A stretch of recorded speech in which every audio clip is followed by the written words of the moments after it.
एक बार एक तालाब था। तालाब के एक किनारे पर कई मेढक बैठे हुए थे और उसके अगले किनारे पर उन मेढकों को जाना था। लेकिन उन मेढकों के अंदर एक साहस नहीं था, उन मेढकों के अंदर कॉन्फिडेंस नहीं था कि हम इस तालाब को पार कर सकते हैं। लेकिन उसमें से दो मेढक निकलते हैं, उन दो मेढकों के बारे में दो मेढक तालाब में छलांग लगा देते हैं और वो अगले किनारे तक पहुंचना चाहते हैं। उसमें से एक मेढक बहरा है और एक मेढक सुन सकता है। जब दोनों मेढक उसमें छलांग लगाते हैं तो जो कई सारे मेढक होते हैं वो उनको हतोत्साहित करता है कि अरे तुम लोग पार नहीं हो पाओगे, बहुत दूर है, बहुत गहरा है। कई प्रकार से उनको रोकने का प्रयास करते हैं कि वो लोग की उसमें दौड़े नहीं बल्कि वापस आ जाए।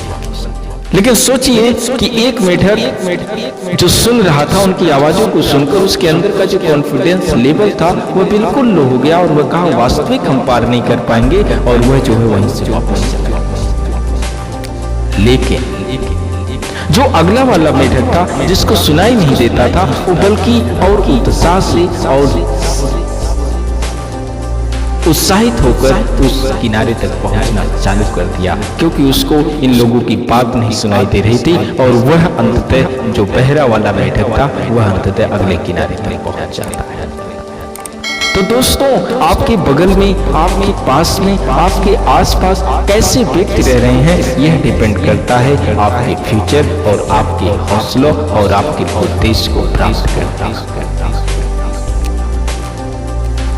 अगर वो मेढक उन लोगों की बातों को सुनता तो शायद वह भी पार नहीं कर पाता और बीच रास्ते से वापस आ जाता। लेकिन सोचिए, उस मेढक को सुनाई नहीं दिया और वह मेढक उस पार चला गया। जब उस मेढक से पूछा गया कि आखिरकार तुम इस तालाब को कैसे पार कर गए, तो उन्होंने कहा कि मुझे ऐसा लगा कि आप लोग मुझे उत्साहित कर रहे हैं और मैं इस तालाब को और उत्साहित होकर इस तालाब को क्रॉस करेंगे।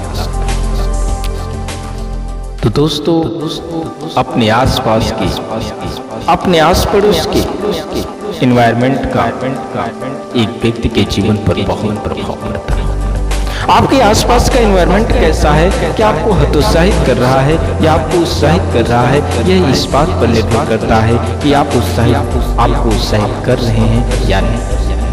अगर आपको हतोत्साहित कर रहे हैं और आप अगर उनकी बातों को मान लेते हैं तो शायद आप समझ लीजिए आपको उद्देश्य प्राप्त करना इतना आसान नहीं। और अगर आप उनकी बातों पर ना ध्यान करके उनकी जो उत्साहित मैटर है उसको आप जज करते हैं तो समझ लीजिए आप उस लक्ष्य को प्राप्त